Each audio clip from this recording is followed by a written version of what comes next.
inches versus the 9-inch circle on the modified choke versus the 14-inch circle on the improved cylinder, which is just an improved cylinder is just about an open choke, no choke at all. So something that I think you folks might find interesting. And if you've got a shotgun and you're going to hunt with it, what you need to do is go out in the field or to a range somewhere with some paper like this and pattern your shotgun and really find out what it's doing. You know, friends, a lot of people don't realize just how much fun their shotguns can be. Whether you're shooting sporting clays or these clay targets, whatever exercise you want, or enter a combat match for shotguns, or just out hunting, whatever, but they can be so much fun, and we highly recommend you get started if you're not already. So just for fun, since we're here,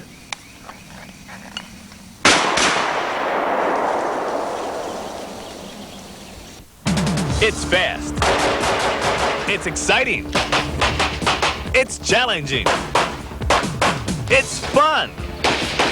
This is the USPSA, United States Practical Shooting Association, the fastest growing sport in America today. If you'd like to become more proficient and confident with your firearm, meet new and interesting people, and compete with thousands around the world, join the USPSA. There's a local chapter near you.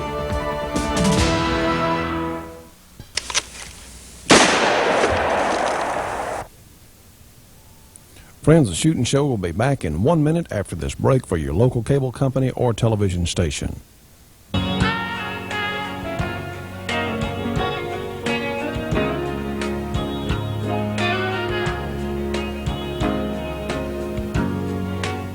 friends, we want to remind you that we're moving satellites again beginning June 18. The Shootin' Show will be seen on Telstar 301, Channel 19. So please make a note of this if you're watching at home by satellite. If you're an engineer in a television studio or a cable company studio, please make a note of this. The Shootin' Show will be on Telstar 301, Channel 19 at the same times beginning June 18.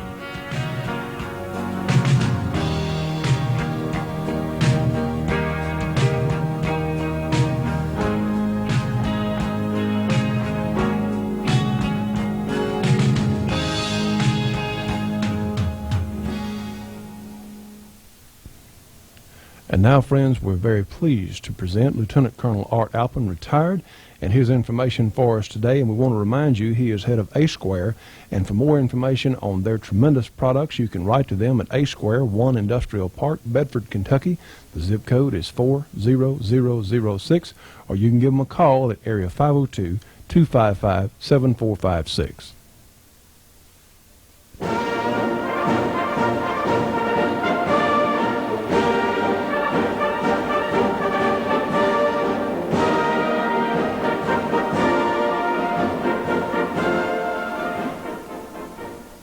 When a cartridge weapon is discharged, a number of forces are generated and a great deal of energy is released. The idea of using these forces or the energy in order to cycle the weapon surfaced in the 1880s. Though many people worked on putting this idea to use, such as McLean, Lewis, and Hotchkiss, I would like to concentrate on two major contributors whose designs made a mark on the course of warfare. These are Hiram Maxim and John Browning. Maxim harnessed the recoil forces generated upon discharge in order to cycle the weapon. By the 1880s, he had some practical designs. Though they worked reasonably well, his automatic weapons became what we understand to be a machine gun only after the introduction of smokeless powder and jacketed bullets. You have seen these developments in a previous tape. By 1893, Maxim was selling perfectly functional machine guns. Among their first recorded uses was action in the Matabele War of that same year. The painting Brave Men depicts the death of Alan Wilson's Shangani Patrol. The patrol was an advance element of Forbes's mobile column. After the Nabili had annihilated Wilson, their 7,000-man army advanced on Forbes, who credited his salvation to the Maxim machine gun.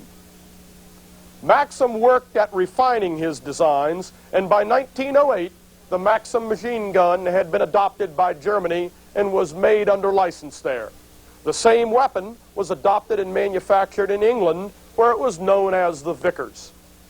John Moses Browning had been working on another method of cycling an automatic weapon using the very same gases which propelled the projectile. His first workable designs were made by Colt Marlin and used in the Spanish-American War. When the bullet passed a hole or gas port located underneath the barrel, gas escaped and pressed on a lever. The lever rode all the way back and then was pushed forward by a spring, thereby completely cycling the weapon. For obvious reasons, this gun was nicknamed the Potato Digger. As war clouds loomed, Browning quickly branched aside and designed a machine gun using Maxim's short recoil idea, since short recoil was a good bit more compatible with water cooling. Without getting into French or Austrian variations, you can safely assume that every major combatant in World War I entered the war with a machine gun. The capabilities of all of them were quite similar. I will use this Browning 1917 water-cooled as a good example. Most of these weapons fed from a belt.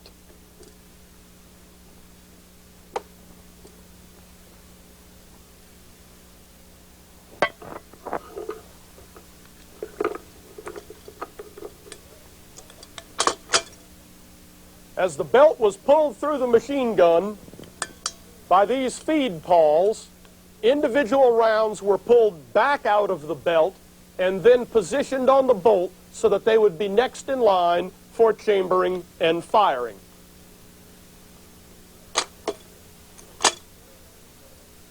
The Browning and the Maxim worked on the short recoil principle. In this method, the barrel, bolt, and barrel extension remain locked together after discharge and travel a short distance to the rear. After the bullet exits the barrel, the bolt then unlocks, sliding independently to the rear. The bolt comes back far enough so that the old cartridge case is extracted and ejected and a new cartridge is placed in position. The bolt then travels forward, chambering the cartridge, and fires again as long as the trigger is held down.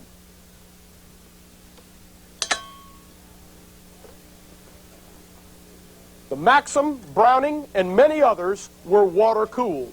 The barrel was surrounded by a water jacket holding approximately 5 quarts of water.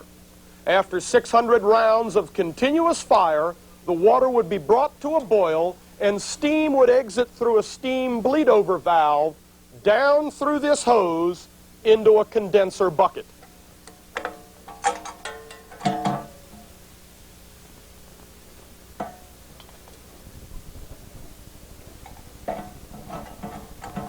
The second assistant gunner kept refilling the jacket as water would boil away at the rate of 1 quart for every 250 rounds. Though the water did boil away, it was recovered in the condenser bucket. It also stabilized the operating temperature of the weapon and allowed continuous, sustained fire.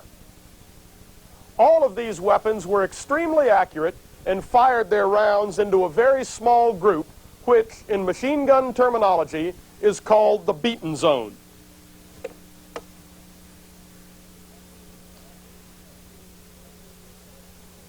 As an assist, they were equipped with a micrometer traversing and elevating mechanism so as to enhance their long-range accuracy. They also were chambered for the full-powered rifle cartridges of the nations involved, such as the 30-06 or 8mm Mauser.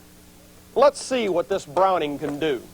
In its first target run, you'll see a silhouette target on top of a 4x4 fence post and 2 real sly buggers hiding behind a cinder block wall.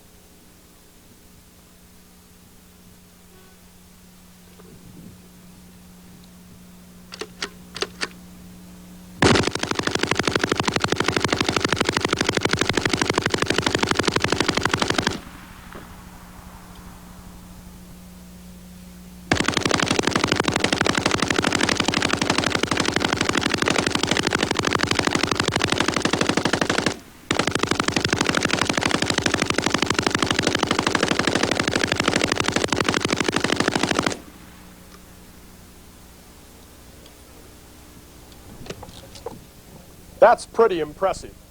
The Browning fired such a small group that it had no problem cutting down the 4x4 post in short order. Both the wall and the two guys hiding behind it took a severe drubbing. This latter target illustrates a point. A wall, unless it is solid masonry, is no real protection against small arms fire from full-powered rifle cartridges. Next, we'll engage a group of targets in the open using the traversing and elevating mechanism and a final assault of targets on line. See if you can spot some advantages and disadvantages of the water-cooled.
The advantages of the water-cooled machine gun are quite obvious.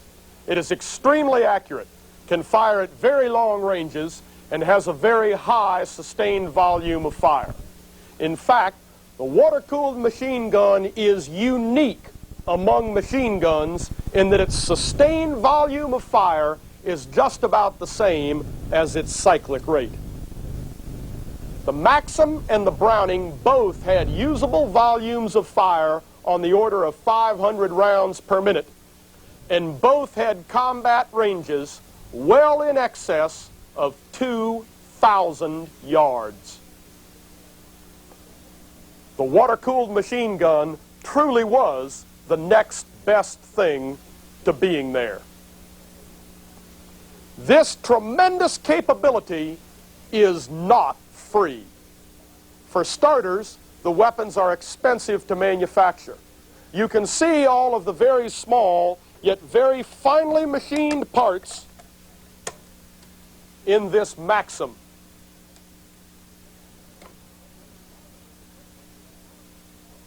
Though the Browning was a good bit simpler, both weapons required major industrial investment. The crews for the weapons had to be large and highly trained. Highly trained because of the requirement for maintenance before and during firing, such as headspace,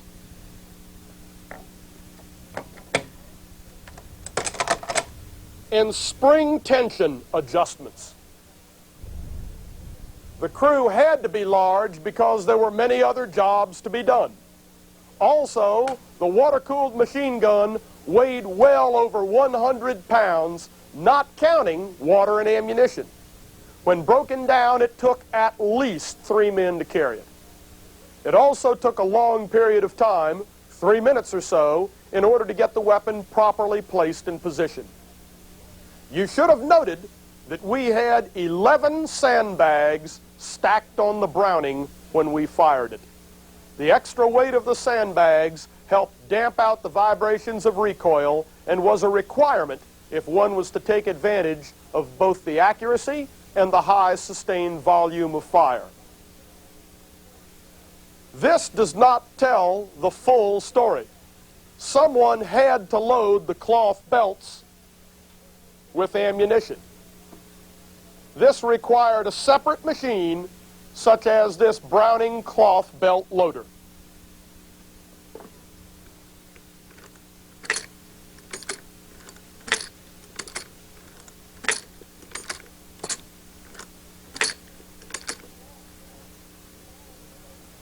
The cloth belts had to be saved by one of the crew members. They were washed, dried, and then protected from mildew. They could not be loaded too far in advance, or the cloth would stretch and the cartridges would fall out. The advantage to the cloth belt is that it is much easier on the machine gun and does contribute to the overall reliability. The small beaten zone of the water-cooled machine gun translates to an extremely long adjust sight range. It was the job of the gunner to adjust sights for range and to compensate for wind drift. However, the gunner could normally not properly spot the fall of his rounds. Another individual with binoculars spotted the fall of the rounds. The vertical portions of the reticle on the binoculars that you use today are leftovers from that era. They are based on a logarithmic scale and were used for adjusting the fall of long-range machine gun fire on the ground. For the really long ranges, something over 15 or 1600 yards, plus for indirect machine gun fire, that is, placing bullets down into a trench or into dead space behind a hill, even more equipment was required. Every crew carried a clinometer, which was used for adjusting the elevation of the machine gun in mills as specified in the firing tables. The effect of the water-cooled machine gun is common knowledge. The trench warfare of World War I can be attributed to the water-cooled machine gun along with the bolt-action magazine rifle and the new breed of artillery. Between these three, no man's land really was a place where no man could survive. As the British learned when they marched forward up the Somme, long-range machine gun fire was a force to be reckoned with and could inflict a horrendous number of casualties in a very short period of time. We need not go further into World War I, for you'll study that in much greater detail. When you do, remember what you have just seen about the water-cooled machine gun. Now, friends, I want to remind you that we opened the show today with a Blammo Ammo exploding target. Now, of course, Blammo Ammo offers many other different products, including tracers for all kinds of calibers. And the best thing I can do is recommend you write to them or call them for one of their catalogs, because they have some really neat stuff. Blammo Ammo, Post Office Box 1677, Seneca, South Carolina. The zip code is 29679, or give them a call, area 803-882-1768. Trust me on this one. You really need to get one of their catalogs. The Shootin' Show will be back in 1 minute after this break for your local cable comedy or television station.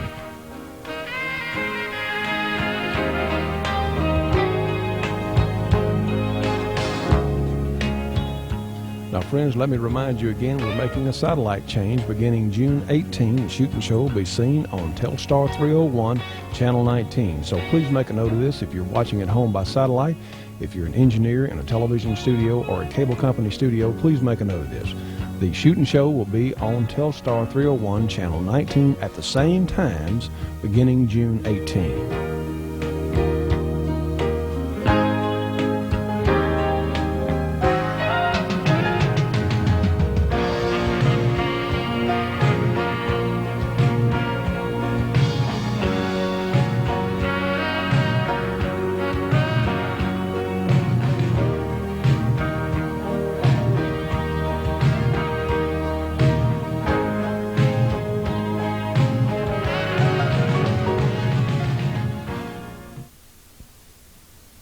And now, friends, here's some information from Gun Owners of America. And for more information on Gun Owners of America, write to them at GOA 8001 Forbes Place, Suite 102, Springfield, Virginia. The zip code is 22151. Their phone number is area 703-321-8585. This is Larry Pratt with a commentary from Gun Owners of America. Finally, the Congress may be getting serious about trying to stop the outrageous reign of terror, crime, and murder that is destroying the nation's capital.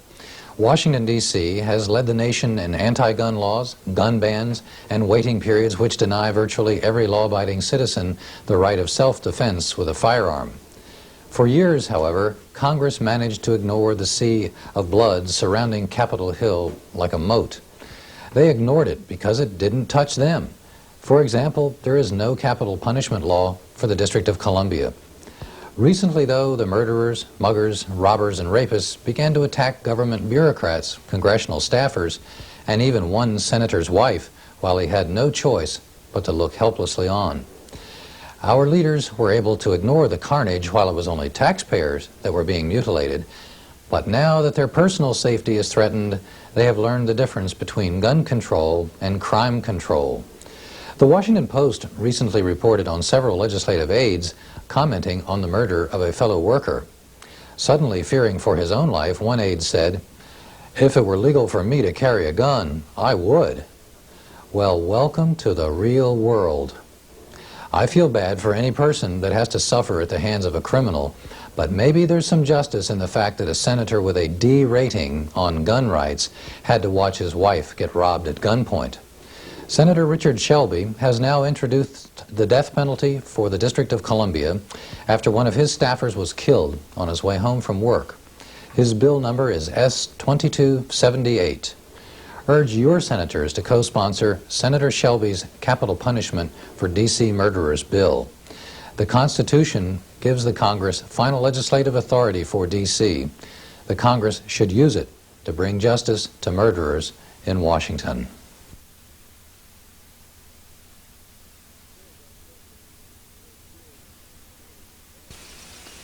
Friends, I'm holding as good a modern revolver as money can buy. This is the basic Smith & Wesson 686. It has adjustable sights, 6-inch barrel, and stainless steel. A very fine and accurate revolver, and as good a revolver as money can buy today. It's very reliable, very easy to shoot.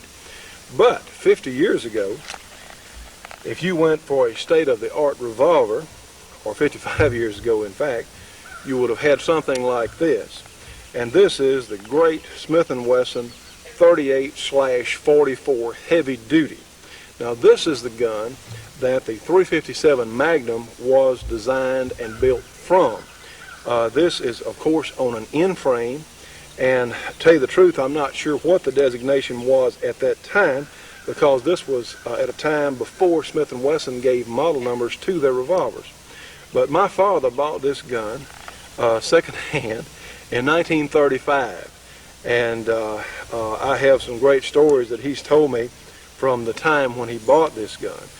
Of course, it's 6 shots, and this gun was a heavier duty 38 Special, which came from the 44 Special on the large frame Smith & Wesson. And there's a lot of metal between the holes in the chamber. And as I mentioned earlier, the .357 Magnum, the great Model 27, came from this gun. This is its direct ancestor. Now, this particular gun has a heavy barrel, I suppose, for that time. It is not a triple lock because this gun was made sometime in the early 1930s. And I remember my father said he was so proud when he got this gun because it was almost like new, as it is today, because he never shot it a lot over the years. But a policeman had owned this gun in our city of Shreveport here. And believe it or not, the action is as good or better than anything you can buy today. It is so smooth that we know it's unloaded. It's just incredibly smooth. The functioning is just unreal. These guns had a tremendous amount of hand fitting, of hand polishing, some of which would just be impractical today. I don't know if you'll be able to tell on the camera or not, but the surfaces on this gun are just polished so well and so smooth. And the bluing, even today, has a really high luster. It's really amazing at the workmanship that the Smith & Wesson factory had at that time. So again, they're building tremendous guns today, but these guns were hand-fitted and hand-polished. I believe my father gave $25 for this gun back in 1935, which would be comparable to $300, $350 or even more today. So even then, it was a fairly expensive revolver, but it was one of the best then, and even today, it's just still a tremendous gun. This gun, I believe, was originally intended for law enforcement use. It was intended to take the .38 high-speed cartridge. And I know there was some complaint of the original .38 special cartridge years ago in not having enough power. You know, realize that the 30s, the 20s and 30s, you had a lot of gangster activities. It was an era of the Depression. You had a number of people that made their living from robbing banks and robbing Wells Fargo, all kinds of things. So the police officers had a complaint on the power of the .38 special cartridge itself. So they designed a .38 special high speed. And if some of you run across some of these old cartridges out there, they are in fact hot. They would push a 158 grain lead bullet as high as 1,100 or more feet per second, which is not far at all from the full charge .357 Magnums of today.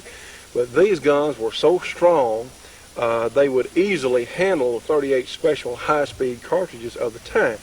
And I think that some of the law enforcement people, the FBI and others, were concerned about shooting through car bodies and shooting through glass and things at dangerous felons. And about 9 miles from where we stand as I speak was where the infamous Bonnie and Clyde met their doom. And let's see, if you can see, it's right over there, about 9 miles. And there's a little marker over there today, and they have a little museum nearby where you can go in and see a lot of the newspaper clippings and things from that time. And let me tell you, if Bonnie and Clyde did half of what they were accused of, they were a tough couple, let me tell you, because I have read through those old files. And that era is why this gun came into being, because Bonnie and Clyde weren't the only ones. Incidentally, I will make a point here. Bonnie and Clyde were hiding off down here in the northwest Louisiana woods. Actually a terrific place to hide, because who would have thought that you'd have gangsters way off out here in the country where we are today.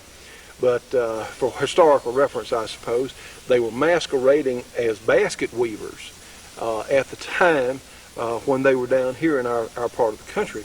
And nobody thought a whole heck of a lot about it, because they weren't the only basket weavers. If you've seen some of the wooden woven baskets that a lot of country people used to use in gathering corn or other things.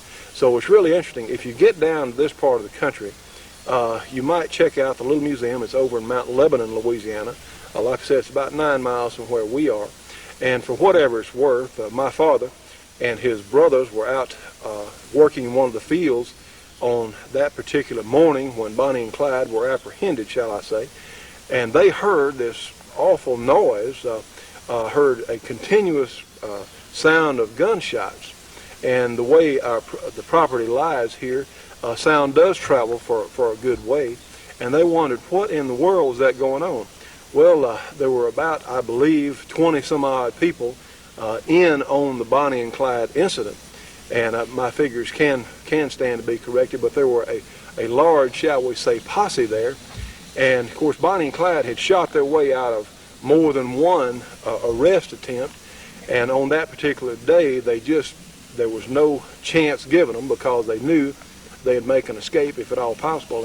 And literally that car was riddled with gunfire by the police. And of course, Frank Hammer, the great Texas Ranger, was leading that effort.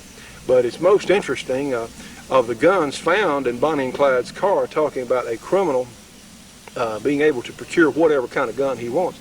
They had 2 BARs in the car that day, along with a number of other weapons. And these BARs had been stolen from a government installation. And for those of you who don't know what a BAR is, it's a Browning automatic rifle. It's in caliber .30-06, a very, very powerful, fully automatic rifle. They hold a 20-shot magazine, 20 shots in the magazine, that is. Very, very potent gun, still in use in many parts of the world today, and was used by the U.S. military up through World War II in Korea, and even more recently. So Bonnie and Clyde, trust me on this one, were well armed. So much for the history lesson for today. Anyway, back to our 38/44 heavy duty.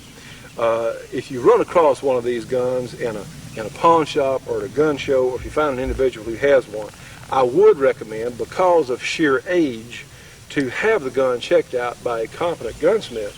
But a lot of them are really in excellent condition, and they're every bit as good a shooter, as good a home defense gun as they were when they were brand new, if they've been cared for properly. Now, this gun has what is called the Smith & Wesson long action, and we know it's unloaded. It has a longer trigger pull and hammer fall, but it is so smooth it's like putting a knife through warm butter. It's just incredibly smooth. And the single action pull on this gun, and as far as I know it's 100% factory original, is not in pounds, it's down more like ounces. It's just an incredibly fine single action trigger pull. So the speed loaders that you would use on a Model 27 will work on these guns also. So you can shoot this gun 6 times, you can load it rapidly as you would any other modern revolver. The Smith & Wesson people are calling the revolver mature technology today because I would say they reached perfection along by the time they made these guns, because they're just excellent pieces of workmanship. So we're going to shoot this gun in just a moment. And shooting the modern day Plus P 38 special ammunition is really a piece of cake for these guns, because they were designed for the original 38 special high speed for an unlimited number of rounds shooting the high speed.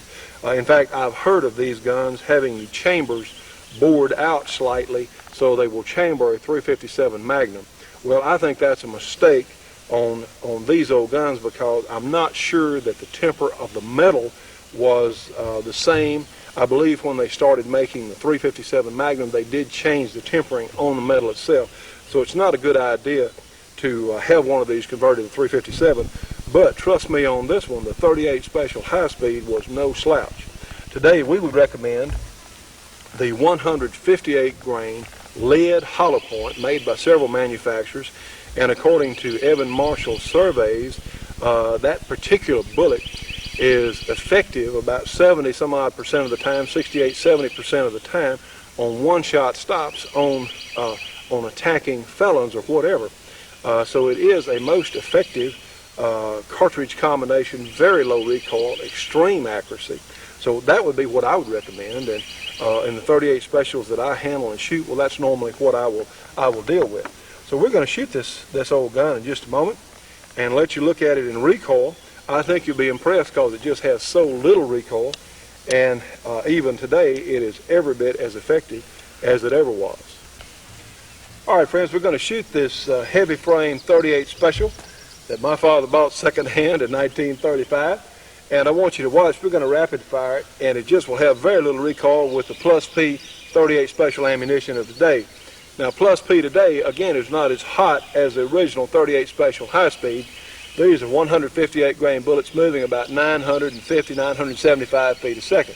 So let's watch the gun in recoil as we rapid fire it 6 times. So really, that's pretty quick, and it's easy to shoot. Of course, you can see the smoke. I'm shooting lead bullets, obviously.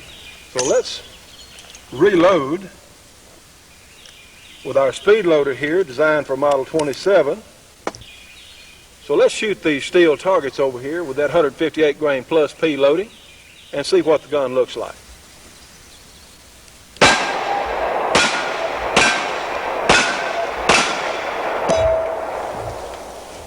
Even today, tremendous gun, the original heavy frame 38 special 38/44 from Smith & Wesson.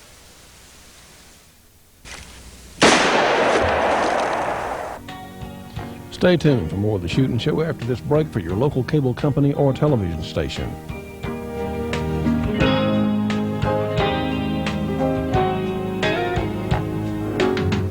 Now, friends, we want to remind you we're making another satellite change beginning June 18. The Shootin' Show will be seen on Telstar 301, Channel 19. If you're watching at home by satellite, please make a note of this. If you're an engineer in a TV station or a cable studio, please make a note. The Shootin' Show will change to Telstar 301, Channel 19 at the same times beginning on June 18.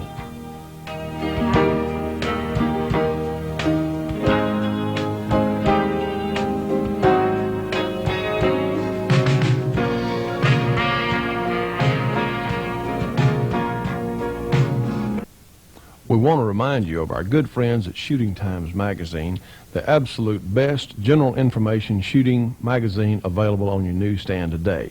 They have all sorts of articles on handguns and long guns and hunting and all sorts of information about reloading and gun safety and many, many other fine features by some of your favorite firearms writers. For subscription information, call Shooting Times at 1-800-727-4353. Shooting Times, the best there is. If you're looking for a handgun and a semi-automatic at that, which is among the most simple and most reliable in existence, you really should take a look at the Glock. It's available in 9mm, 40 S&W, 10mm, and 45 ACP, all with high magazine capacities. The Glock marries the cutting edge of technology along with old-fashioned reliability. So if you're looking for a gun, a semi-automatic to replace a revolver with, if that's what your police department or that's what you want to do, you really should look at the Glock because it's one of the better designs on the market today and is extremely durable and reliable. We highly recommend them. Well, friends, I'm holding one of the neatest guns that you can have in your household. This is a Remington 552 Speedmaster. It's a semi-automatic .22 rifle. And you know, according to some of the anti-gun people, semi-automatics are a fairly recent invention. Well, that's just not true, because we've had semi-automatics of one type or another since around 1900, possibly even before. And Remington has been making semi-automatic guns of all types for many, many years. And of course, in this instance, it is really an excellent gun and .22 long rifle. Now, this particular one is not the carbine. This is the rifle version. It holds 17 long rifle cartridges, and the way it loads, you'll take this tube out of, and let's do something. Let's check it. And of course, it's empty. So as you know me, I'm going to check these guns and be sure we can be safe. And I can't say that often enough, and some of you may get tired of hearing me say it, but it's so important. We just cannot be too safe. But anyway, you can load the gun. You'll take out the brass insert here in the magazine tube, and you load them. You have a loading gate. You don't have to take the tube all the way out. You can let it stand out here, just get it far enough where you can put the cartridges in, and you have a gap here in the magazine tube itself, and you just drop the cartridges in one at a time. Now, our good friends at Wamco make speed loaders for these guns where you can load them in just a couple of seconds. But since we don't have one handy today and we want to show you how to do it, well, we're going to take just the .22 long rifle cartridges and put them in the magazine tube. As I mentioned earlier, this gun holds 17 long rifles, I believe, and it'll also shoot, this particular one will shoot the long cartridges, .22 longs. It'll also shoot the .22 shorts. So they're extremely reliable. They're very well made, and among the better firearms bargains today. The gun is cycled as far as cocking the bolt. You have a handle on the left side of the gun, and you have an ejection port that is shielded on the right to keep the empties from flying back in your face. Now, these guns are more accurate than most of us can shoot. They normally come with pretty fair triggers, and it's very easy to scope these guns. You'd really be surprised. My nephew has one that he says will shoot into a 1 inch or less at 25 or 30 yards. And this one, I would imagine, will approach that. This gun's been in our family for many years, and it is one of my very favorite .22 long rifle guns that is available today. A lot of people aren't aware of just how fast these actions on these .22 semi-automatics will function, and it's pretty amazing.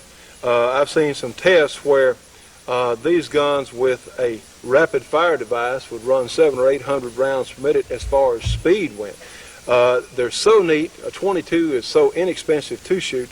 One thing I want to remind you of, any gun that shoots .22 long rifle ammunition is not going to be quite as reliable, shall we say, for one reason and one reason only, because you have a rimfire cartridge. And sometime at the factories of the billions of .22 cartridges made every year, .22 rimfire, sometimes you may not get the equal amount of primer in one corner or one side of the circle, the rim of the cartridge.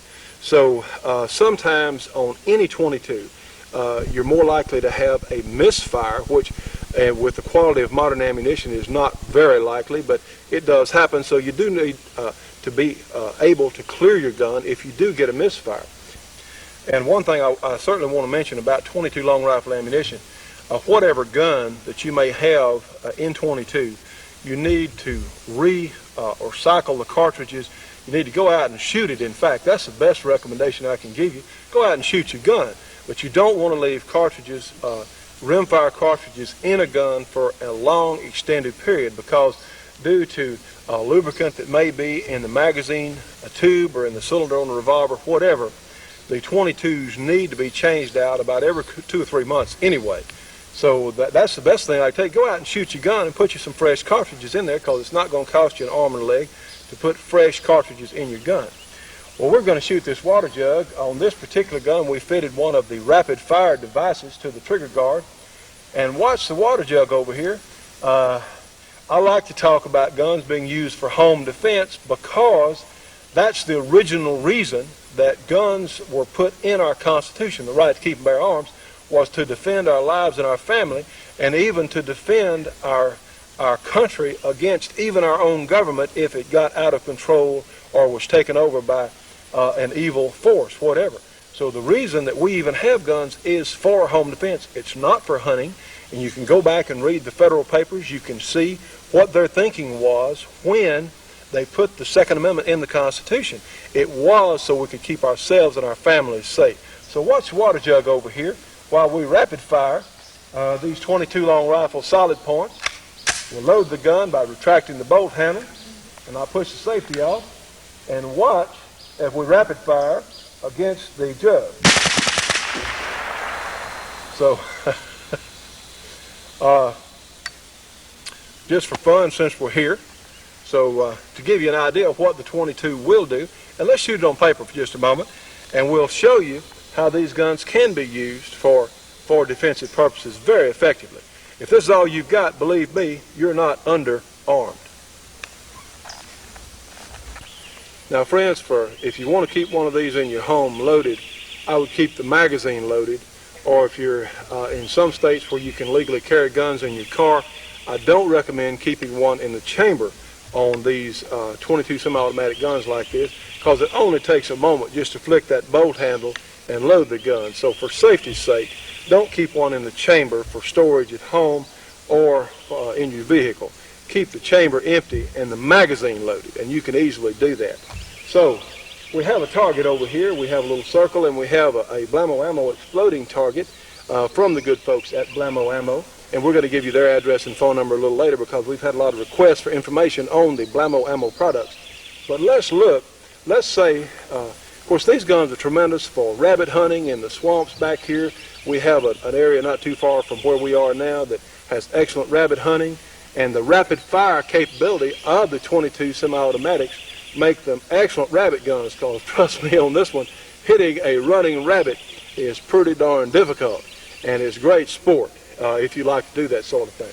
So let's watch the circle here.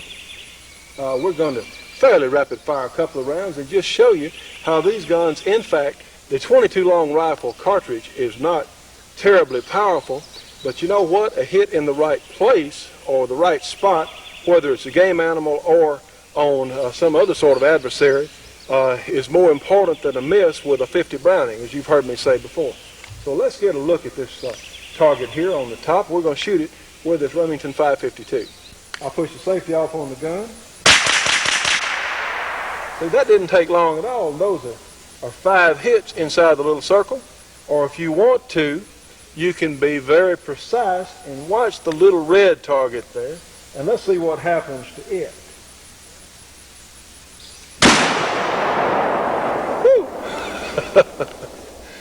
And we will apply our safety, of course.